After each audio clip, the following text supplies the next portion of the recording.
Very nice, very nice. Nice job, Daniel. All right, so that groove's from the 40s. This next groove is 40 years later, and you can still hear the swing, you can still hear the triplet, you can still hear the shuffle. This is the 1980s, and this was a style of music known as go-go music, which was the liaison between the 70s, late 70s funk and what would become the hip-hop era. So it was the liaison between that sound. So this is a group called Chuck Brown and the Soul Searchers, and they're doing a cover of a great Duke Ellington classic, It Don't Mean a Thing If It Ain't Got That Swing, and that pretty much is still true today.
The funky man, Zoro.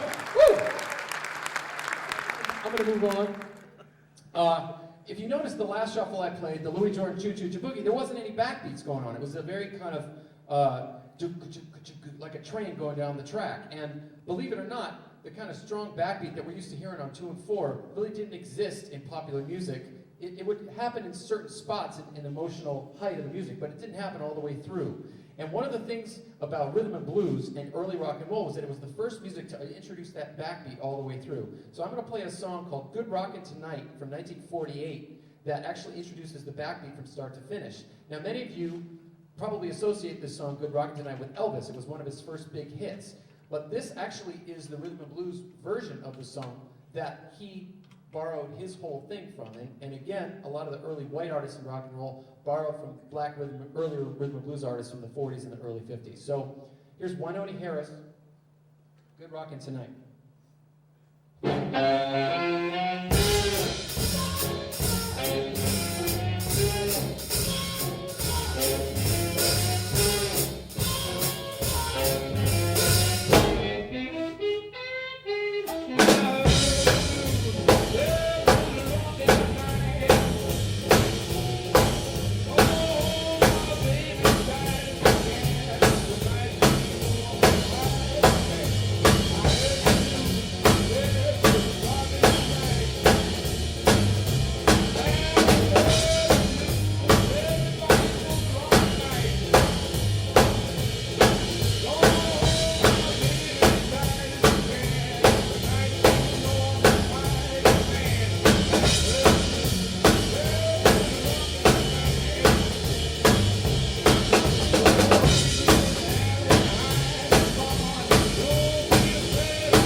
Are we feeling it today? Yeah. I'd like to give a shout out to Ndugu and Charles. Give up Ndugu and Charles, two great R&B drummers we have in our presence. Charles Collins played all the Philadelphia soul stuff if they're out there. This next groove is one of my favorites. It's really the soundtrack to a whole decade.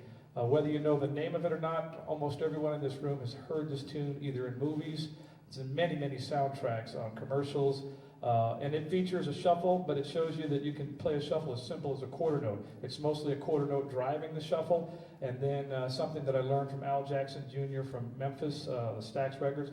He played occasionally, he's the first guy I ever heard play the third note of the triplet on the hi-hat foot, which created a whole different feel. So anyway, this is the classic Green Onions.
Yeah.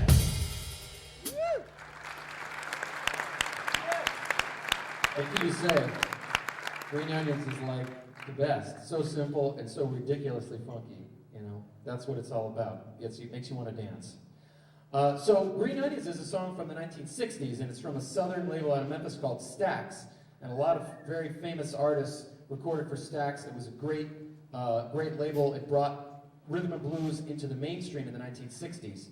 The other big label that brought rhythm and blues into the mainstream in the 1960s was Motown. And you know, also a lot of great groove music.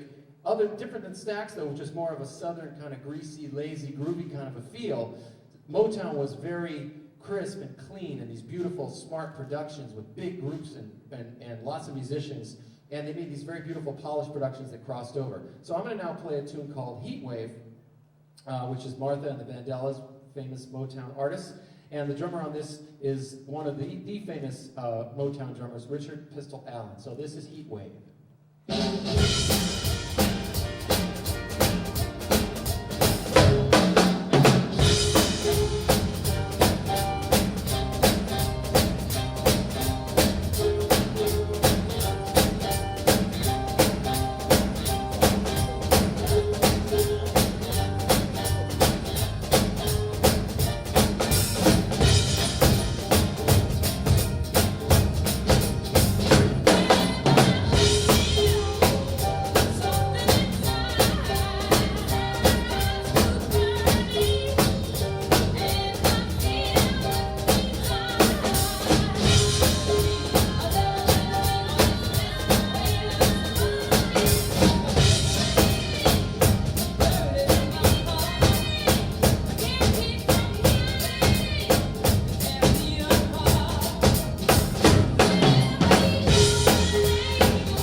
Man, I love that song.